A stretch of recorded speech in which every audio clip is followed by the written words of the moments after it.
they're already sighting into like Cartman or Kitchen Fink Sat Outlet draw gain infinite life. Yeah. So. All right, guys. So ignore our conversation about legacy or modern pod decks as we fire off into round 3 of tonight's Friday Night Magic Standard Tournament here from Lost Legion in South Charleston, West Virginia. On the left, we've got Joe Lewis, who's piloting the Rock, the Golgari mid-range deck that has become incredibly popular in recent months. We'll see how that holds up post-rotation as we have Theros pre-release tomorrow. And his opponent is Joseph Deal, who's playing green-white tokens. It's a deck that Chad Watson, one of our other regulars, usually plays, but Chad not feeling like playing tonight, so Joseph borrowing it and taking it so far to 2-0, as both of our players have not lost yet tonight. Scavenging Ooze on curve, met by a Fiend Hunter, and now there's a Lifebane Zombie. And guys, I do apologize once again for the glare, as no, I can see this. These are fun. It's better on here. Yeah, this one is slightly delayed, I'll warn you. That's the actual feed that's going out. But you're right, we do see a Tristani, an Archangel of Thune. Did not make out what the other two were before, but we'll figure it out here. So the zombie, obviously great against Joseph's deck, as everything is live. Joseph's going to go ahead and throw the rock, paper, scissors cards in there for the lulz, I think the kids would say. So Joe deciding what he wants to take here. I don't think it really meant. So he takes. Oh, he has 3 Archangels in his hand? Both those cards were Archangels. So you take one of them. I think I would have taken the Tristani just to keep him from casting it, because he was on 3 lands at that point. But, did he have any land in hand? Oh, no, he just drew one. He just drew a white bordered. Well, there's 2 Gavany, so he can't cast the Tristani anyway. Excellent point, because it's double green, double white. Yep. Okay, so in that case, it's much easier choice. And this people often forget the Lifebane Zombie does have an Intimidate, so it's basically, for all intents and purposes, a 5-turn clock, unless Joseph can come up with another Fiend Hunter or race it back. There's an Underworld Connections. Joe's going to put on his Swamp to give him some additional card draw, and there is another Fiend Hunter taking out that Lifebane Zombie. Joseph's going to. Oh, it's the Sun Battle. But yeah, he still couldn't play the Tristani anyway. But he's going to be. He's 1 land away from playing an Archangel, though, which I guess is the more relevant. If you're going to have, all you're really worried about in this game, I guess, is the double white. But and Sun Petal does give him access to whichever color combination if he draws another basic. So Joe untaps with 3 lands. I don't know if he has a 4th land in his hand or not, but he does have an Underworld Connections on the Swamp, so he can dig for a card. The problem here is he has a Liliana that he wants to play here. Force Joseph to sack and give him his Ooze back. But if he does that, he stagnates on mana, and if he taps and tries to draw land and misses, he's in a bit of a spot too. The rest of his hand looks like a Putrefy and a Tragic Slip, and another card that I can't make out, which may or may not be a Mutilate. No, I think it's a Desecration Demon. Yeah, there's a demon in there. Demon, yeah. So Joe's going to spin the wheel here, go down to 14. He has done a lot of damage to himself off of Shocklands. And he draws... I don't know.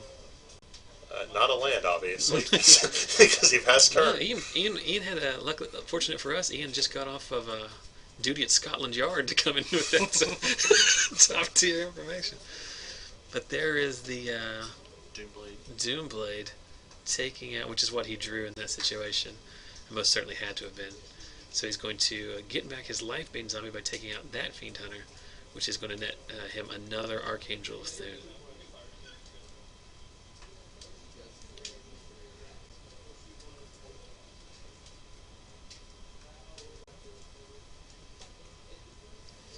They're both kind of stagnating on mana, though. Because Joe hasn't dropped the 5th one yet. Go Deal. Scavenging Ooze comes down. I think that's what that is.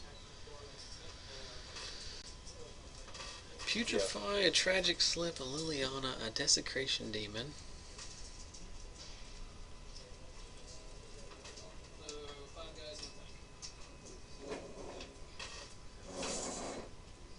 And Joe's going to serve in with his zombie. Again, a 4-turn clock. Unless Joseph can find a way to deal with it, and thanks to all this exiling from the Lifebane Zombie, that Scavenging Ooze can't get really big at this point. It's only going to be able to get up to a 3/3. In response, Joseph is going to go ahead and gain a life just in case Joe draws a Doomblade. I guess it doesn't matter if he's doing that in response. Yeah, he's held his own creature. Does Joe Lewis not have any creatures in his graveyard yet? No, he No. doesn't. The only creature Joe has played has been the Lifebane Zombie. And then the Oh, Scavenging well, the Ooze. Ooze that got Fiend Huntered.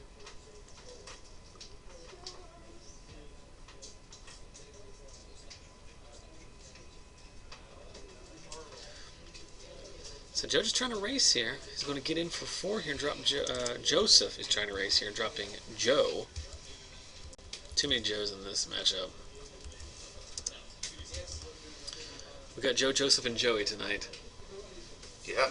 Fortunately, I'm not playing, so... Yeah. And fortunately, Magic is not a 3-player game. Otherwise, we'd be in a world of hurt. I mean... 5-player Joe variant.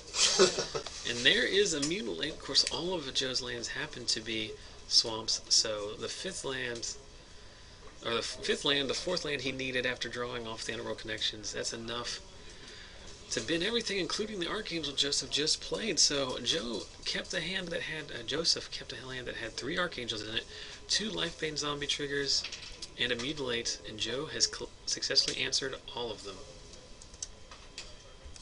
But he also unintentionally answered the Lifebane Zombie.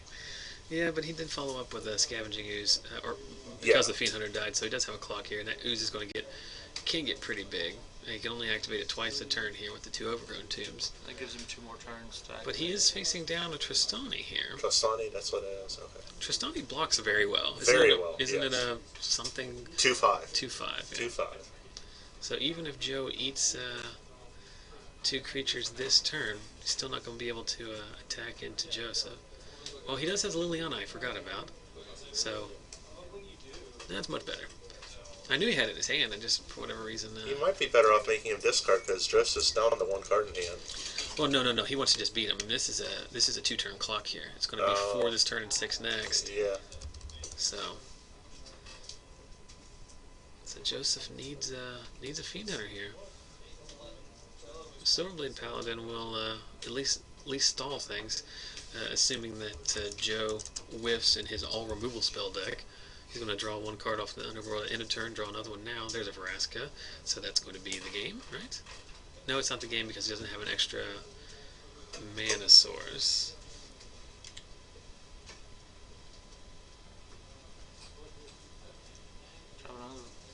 Putrefy, still not good enough because he needed 2 green sources after the Putrefy to be able to get exactly 6 in. He's only going to be able to get 5 in here and drop Joseph down to 1, but I think it doesn't really matter at this point. He didn't actually activate Liliana. Well, this is a situation where it's probably not lucrative because Joseph isn't pressing a threat on board to attack into Liliana. Joseph's hellbent, and Joe's hand is all pretty good. I still think that having the sacrifice effect in case is worth. It's worth discarding your own card to bump it up to 2. Yeah. That's an excellent point, but Joe might, if Joe has removal spells that he'd be pitching to that, it might not be relevant. I think it's a very thin margin, but I don't. Well, this Liliana would probably survive either way. It's not like he's going to swing into it. Yeah, there's a Putrefy anyway, so it doesn't really matter. So, mulligan to 5 from Joseph. Pretty good 5. He drew enough lands to cast Archangel. He had 2 more that eventually got dealt with by Lifebane Zombies, but could not overcome the card disadvantage against the 1-for-1 deck. The Rock will grind you out, that's for sure. I agree with activating Liliana because even if you cause them to sack a dude, that's mana you're not tapping. So you're safe 3 mana, like the Putrefy is going to be the equivalent, but it gets around hexproof, and you don't have to pay mana into it. So it keeps your green open so you can scavenge more things. I mean, I guess at that point it's not really relevant because of Doomblade and cards like that, but if it were a different situation, slightly different situation.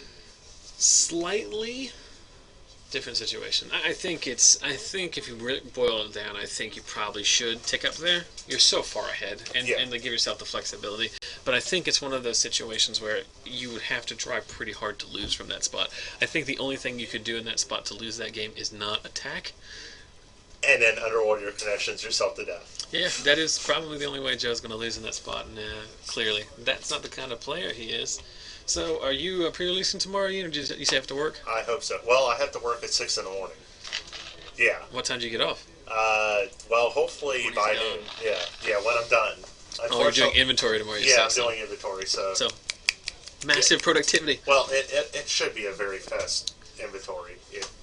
Do you know what? Are you familiar with the procedure for the thing as far as you pick a color? Yes. Have you researched the spoilers and figured out which? I have a little bit. Honestly, the blue one, the Path of the Wizard, I think. I forget what it's called. They're all like Path of Ambition, Path of Bravery. Yeah, but I forget. Abundance? Is it Abundance? No, that's green. I can't remember. It doesn't matter. Might is green one. Yeah. Ambition is a black one. That's all I remember. The Wizard, the blue one seems the best because it's the only one that deals with your opponent's creatures. The promo, you mean? The one you get? Yeah. Wait, no, I mean the Path card. Oh, the hero? Yeah, the hero card. Well, you don't actually use the hero in the tournament. Oh, you don't? No, it's part of a separate set of... Oh, I thought you got that for the tournament. It's only for facing down the Hydra? Mm-hmm.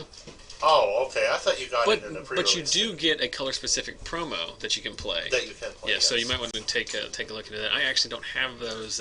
I have not seen what the color-specific card is.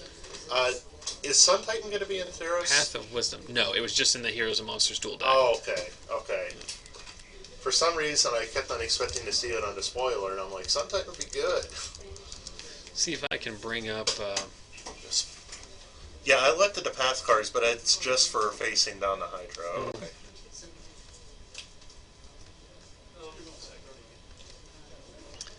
The abilities seemed a little weak, but they say they're going to get a little more powerful as time goes on. The next one will be better.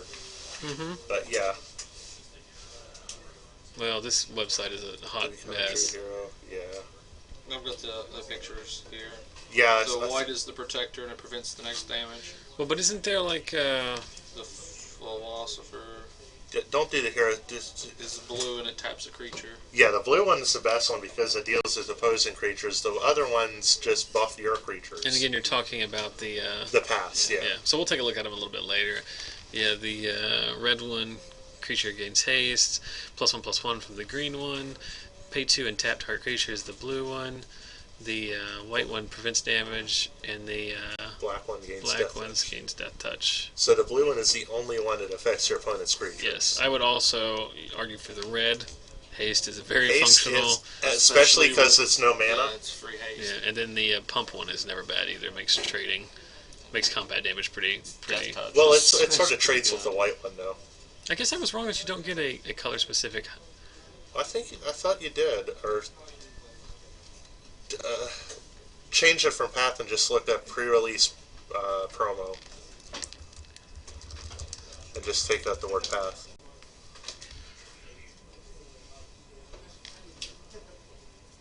Yeah, there they are. Here we are. Yeah. So you've got Celestial Archon, Shipbreaker Kraken, Abhorrent Overlord, Ember Swallower, and Thausa Citizen Hero. So the red one is awesome. The Ember thing. Whenever it comes into play, each player sacrifices 3 lands. That's pretty good. When it becomes monstrous. Yeah, the Celestial Archon is also very good. The 4/4 flyer, first strike, and basically like the Baneslayer Angel bestow creature. So you got Abhorrent Overlord is also very good because it has the.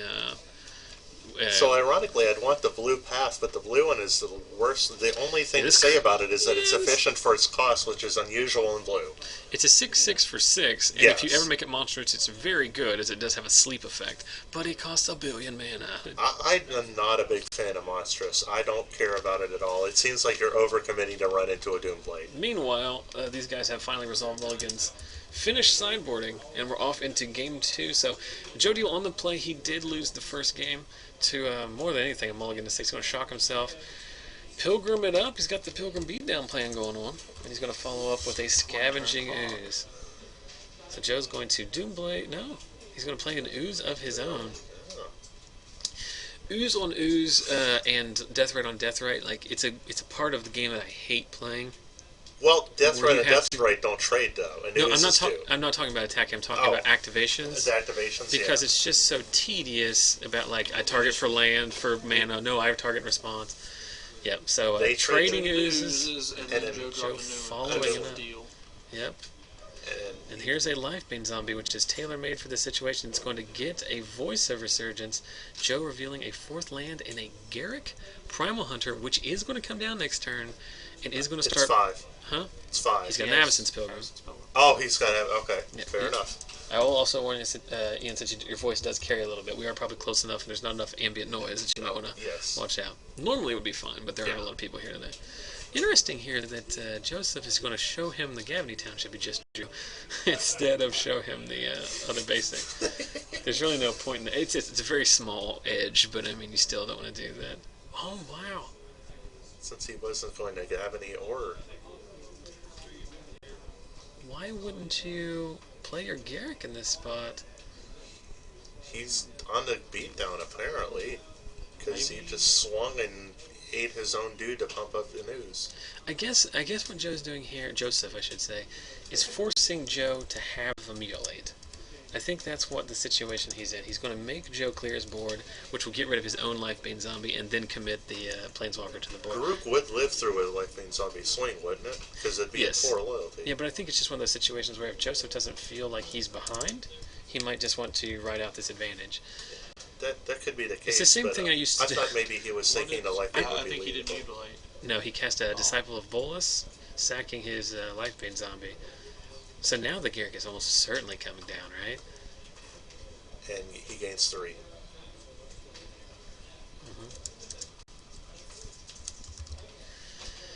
So we can attack in here in Gavany.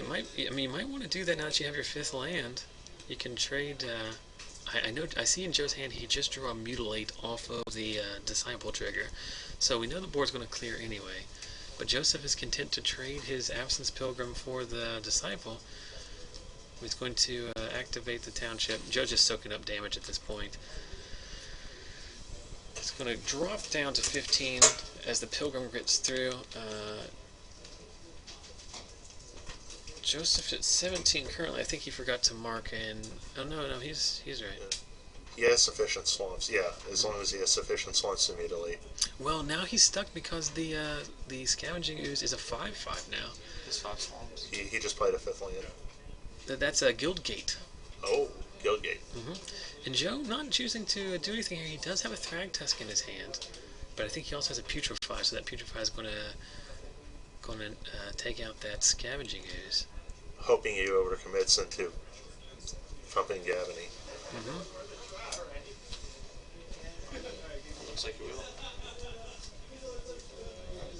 And he's going to eat another creature. Then Joe's going to Putrefy in response. It's still going to take 3 off of the now 3/3 Avacyn's Pilgrim. But Joe's drawn a lot of cards. He does draw his 5th swamps there, so for future reference, all of his Mutilates will be 5. And there's Thragtusk. We'd gone about a whole round without seeing a Thragtusk make an appearance, so thank goodness. I was starting to worry. It's starting to think he already rotated. Is he going to have the Guildgate for the green mana? Is it? Yes, because you want to play 9, maybe 10 green sources, and you only have access to 4 that come into play untapped, or 8 that come into play untapped. You just can't afford to not play that green. It's not really a green splash. It's like... Yeah, he's saying it's preferable over a forest. Right. Otherwise, you just played a forest. Well, I was curious if that was the only green source he had on the field. No, yes, he has an Overgrown. No, he does not. Oh, he does not? No, it's just all... He's got a lot of different... pictures of swamps. He's got a lot of different Zendikar swamps there. He's got an Avon, a Veronique, and a... Oh, he's got them all. He's completed the news team now. He does have the news team together. The news team? That's what it's called? No, from Anchorman. It's the... Oh, yeah.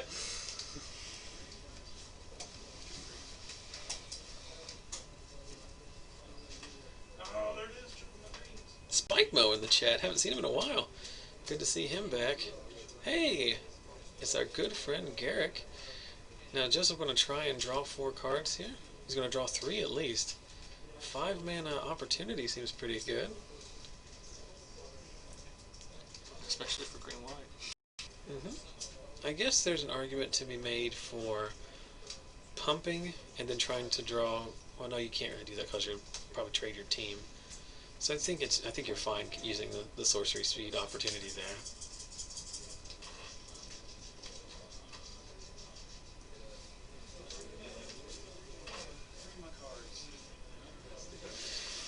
So Joe, in a pretty good spot here. He's got a grip full of cards. We're just deciding what he wants to do here.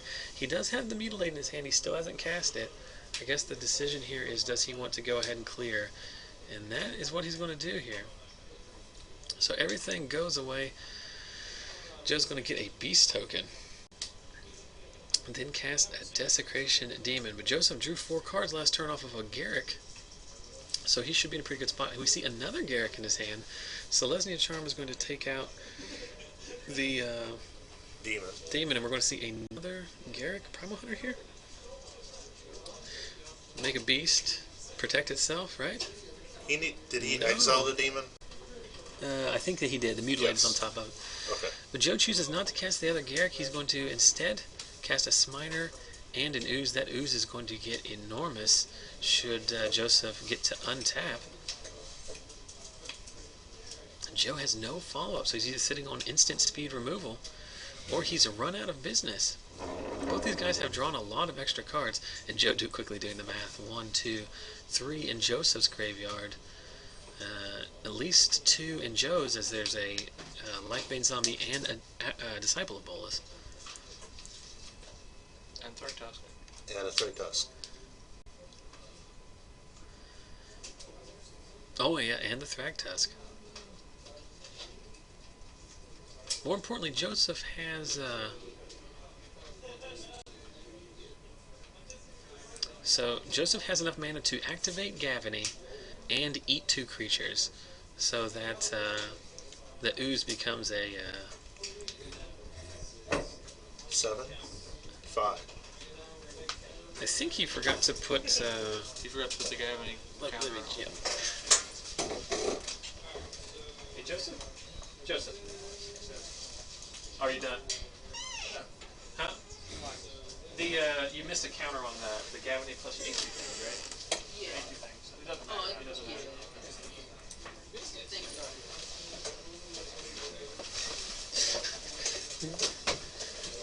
I didn't realize Joe had mutilated between the time I walked out. But it does make a difference. I mean, it's at this point in the game, not nearly as much because Joe has a million swams. But so Lewis is down to 1 card, and Deal is down to 4. He has 3 in his hand after he casts the Smiter and the Silverblade Paladin. Oh, okay. Joe is on 1 card, so this game is going to be over pretty quickly if Joe doesn't have another removal spell. And there is an Absence Pilgrim. Hearing Joe say I'm going to get greedy, but it's not greedy because it's a lethal clock now. Because you've got 16 in the you've got 16 with that's 18 with the Gavany activation plus double strike. So that should be enough now. It should be, and he's already played 2 Mutilates, and nothing else short of Mutilate answers it. So 5 is 10, 3 is 16, and 2 is 18. And he does have an Abrupt Decay, so he's going to save himself a lot of damage, but he's still going to 5, 6, 7. Drop him down to 10. He's 1, if Joe doesn't have another creature, he's going to get 2 draw steps here. Joe is not dead this turn. He put his counter at 9, I think. And he's at 5? 5, okay. He's up to 10. 10. Oh, did you just draw Thragtusk? Like. Right into the glare again, guys. I apologize. This is not our normal feature match table. Joseph almost has enough mana to double Gavany. That's how long this game is ground on here. So Joe in a pretty good spot He had here. triple Gavany his previous match. So you just serve in here. You just serve in here with the Loxodon Smiter. Joe doesn't have a good block, but he's going to have to block anyway. Activating the Township. And there's a Garrick going to draw 6 cards. So Joseph has drawn 10 cards off of Garrick -2s this game. Usually that's the green-black's trick, is to draw the extra cards. Dryer Sheet just correctly pointed out it should be called green-right aggro instead of tokens. Or counters. Because he does not make one of the tokens. You're right. It's not... not a token deck. No, Chad used to play tokens. And I think when Archangel came out, the deck slowly shifted to more of an aggro deck. I think he still does have some number of Advent of the Worms in there, but... yeah. He's certainly making up for it with 1/1 counters, though. Yeah. And Joseph does find his 10th land, so we are double Gavining. So we now have a 5/5 Avacyn's Pilgrim and an 8/8 Smiter. Joe down to 4. He's going to go down to 3 off of his Underworld Connections. Does not find the Mutilate he needs. I don't even know if Mutilate would have been good at that point. These guys are going to have to hurry and shuffle up here. As they do move to the Decider, Game 3. Just under 15, or just over 14 minutes remaining in the game. Did I update that Thragtusk counter when he cast it? I don't believe you got the last one. Well, I'm going to go ahead and add one anyway. Even if I did. I'm sure the chat will correct you have a Thragtusk counter? Were you here? This was ages ago. It was when Cliff Markham and Brandon Gibbs played in the quarterfinals one week, and they played a match that took 1 hour and 15 minutes, because they're out of time. Oh. And one was playing Prime Speaker Bant. Okay. So we're playing Thragtusk, blinking Thragtusks. And the other one, mimicking it. Yes, and the other one was playing Junk Reanimator. So he was playing Reanimating. Right. And over the course of that game, I counted, there were, I think, 24 Thragtusk appearances. It was the worst day of my life. I'm not sure, but I think I just quit. I think they played the semifinals, and I just said, no, I'm done, and went home. Really? It was very tedious, because I think it was just me at that just point. So many activations, yeah. Mm-hmm. What the day that it was a very good match. Like, it was very back and forth. Cliff won one that looked like he was out of him, but he just kept grinding it with Unburial Rites. And then Brandon's deck would get down to one card, and then it would be a Prime Speaker to draw a bunch of cards, or it would be a Sphinx's Revelation to fill back up. Yeah. So it was good Magic, but it was just. Well, yeah, and you see the same stuff happening over and over. After 5 rounds of Swiss, it was just not nearly as exciting as it would have been in round 1. In 2011, when the very first pre-con commander decks came out, it took us over half an hour to resolve a Living Death because of all that comes into play and leaves play triggers. And in the following turn, someone copied it with copied it from the graveyard and cast it again. We're like, oh, well, we know what to do except for reverse now. So, yeah, with only 5 people, it took half an hour just to resolve one spell. Alright, so these guys are back into it here. Joe, 2 lands, one of which is a Mutavault. No play. Joseph is going to, he's got a turn 1 Arbor Elf. I'm going to cast a Smiter. End of turn, Joe is going to Doomblade it. I'm just going to start calling him the Rock and the aggro deck. I never call Joseph Joe. He doesn't go by Joe. He goes by Joseph. But for some reason tonight, I keep trying to refer to him as Joe, then realize that is not functional.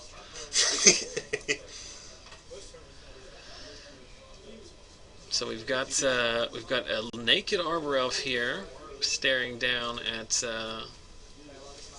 untapped mana. I think I see a Devour Flesh in Joe's hand, which is pretty good in this spot. It's got to be a sideboard card, right? There is another Loxodon Smiter. And Joseph can't attack in because of the Mutavault. And here is another Lifebane Zombie. We see a Scavenging Ooze, and then 2 cards right into the glare that I can't make out. Again, I apologize for that. It should just be for this week. We'll get that sorted out.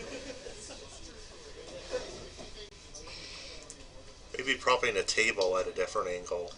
Oh, I just didn't have time today. Yeah, I just don't know. No, it was an Archangel, and the other card is an O-Ring, it looks like. So the Archangel gets binned again by the Lifebane Zombie.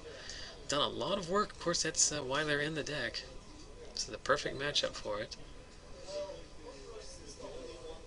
Yeah, he's enjoying that. Normally, you're just happy to have a 3-power Intimidator for 3.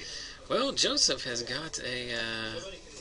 He's got an Silverblade Paladin, so he's going to be able to serve in here and at least force Joe to chump out with that Lifebane Zombie. And then Joe digging for the Mutilate here. Joe's going to need to clear the board here. Individual removal will be good to a certain extent. Joe's going to activate his Mutavault with use itself to activate itself, so he has a trigger for the Disciple of Bolas. So he's going to go back up to 22 and draw 2 cards. Of course, he is tapped out. He did not draw a 5th land. No, he did draw a 5th land. He already played his land for the turn, I guess. Yes, that was his 5th land. Okay. Yeah, this will be a 6th because he sacked the Mutavault. So Joe untaps with a ton. If we O-ring the guy here, we get in for... Yeah, we get in for $1 billion, don't we? 8, 19, 11, 12, 13? Did you see how quickly he's just like, ring swing? He knew what the plan was. Yeah, I mean, he forced Joe to come up with an answer very quickly. Joe, dead on board. He doesn't need a board wipe, and a target removal spell on the Silverblade Paladin will get there. Another Thragtusk will prolong the agony. Of course, the Thragtusk not the best case scenario, as he's just going to have to chump out here. And lose to Double Strike, yeah. But it is 2 chump blockers, unless he top decks another O-ring. I mean, that saves him for 3 turns if Joseph doesn't play anything. No, I mean it's a great spot to be in, but it's not nearly as good as you would normally want it to be. It's not a Mutilate. Yeah. So is Joe representing Selesnya Charm here? No, he's offering up his Silverblade Paladin, so he's going to get in for 8, 9, dropping Joe to 5, as Joe chooses to eat the Silverblade Paladin, which slows the clock considerably. And Joseph deal also on only 1 white, which may be stopping him from playing certain things. No, he has a there's another Thragtusk. No, he has an Arbor Elf and he has a Temple Garden, so he's fine he's there. good. Okay. Yeah, otherwise he couldn't have cast the Silverblade Paladin to begin with. Ah, you are correct. He would be at 10. So Joe doing what Thragtusk does best, prolonging the game. End of turn, Joseph is going to... I like how Joseph gets the Advent token before he actually puts the Worm token into play. It's like surprise. Is the Worm token double green, white, or is it double white green? Because his dude was tapped. I think it's double green white. Okay.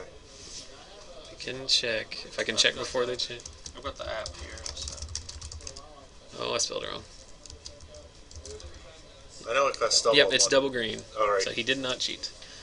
There is a Fiend Hunter. It's going to get rid of the Thragtusk, which allows Joseph some profitable attacks here. This is also an incredibly risky move, because if Joe, the Rock deck, untaps and removes that Fiend Hunter, he's going to gain 5 life and get another beast. Well, yeah, effectively get another beast. Yeah, so. Eventually, yeah. But Joseph may be out of gas, and he's willing to run that gambit. So, Smiter, Worm token down. Devour Flesh, you have to sack a dude. So Joseph is no longer on double white, as he's forced to sack his Arbor Elf. Yeah. Yes, it being the best thing to sack. Mm-hmm. Joseph going to serve in with his 4/4. Joe does not have any profitable attack blocks here, so he's just going to wait and chump next turn, assuming he can find some kind of answer. And there's a Voice of Resurgence, which is really relevant here, as it gives him a little bit of protection against a board wipe at this point. And there is the Doomblade we talked about. Goes back up to 7. And you just pass turn. Yep. Joe has one card left in his hand. Okay. Joseph has 2. There is a Garrick. He's going to draw 4 cards.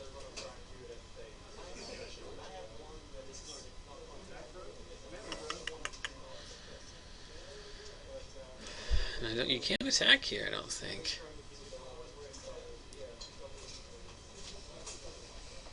I don't think you can, because Joseph is playing O-Rings, Fiend Hunters, Selesnya Charms. I think you just wait and try to get there. I think Joe's going to snap block there.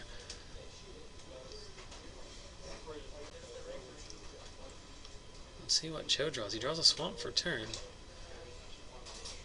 He's plays a Pithing Needle naming Gavany Township, and Joe does not attack in. Very interesting at this point. Not to attack there. He might be on tilt, thinking I have to keep black. No, I think he's in pretty good. I think he feels pretty good having drawn that Doomblade just in time to get rid of the Fiend Hunter. But there's a Scavenging Ooze from Joseph, and he's got 1,000,000 green sources. That a Lifebane? Here's a Lifebane. It's going to get at least a Voice of Resurgence. There's another Fiend Hunter, another Scavenging Ooze, Absence Pilgrim. So it's going to get something here. I imagine you take the Voice of Resurgence here. No, I guess you take the Fiend Hunter here. Because leaving him with another Ooze is really irrelevant because they're not necessarily that good in redundancy.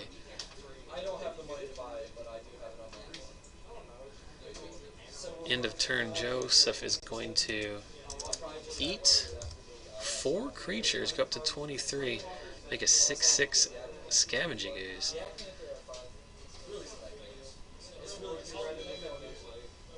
Joe will never be able to trade with that ooze in combat in this game. He's going to Sorcery Speed eat another creature here. Make it an 8/8. Oh no, make it a 7/7, I should say. I think at this point Joe's just looking for the draw. Joe Lewis? Yeah. Absolutely he is. 1, 2, 3, 4, 5, 6, 7, 8, 9.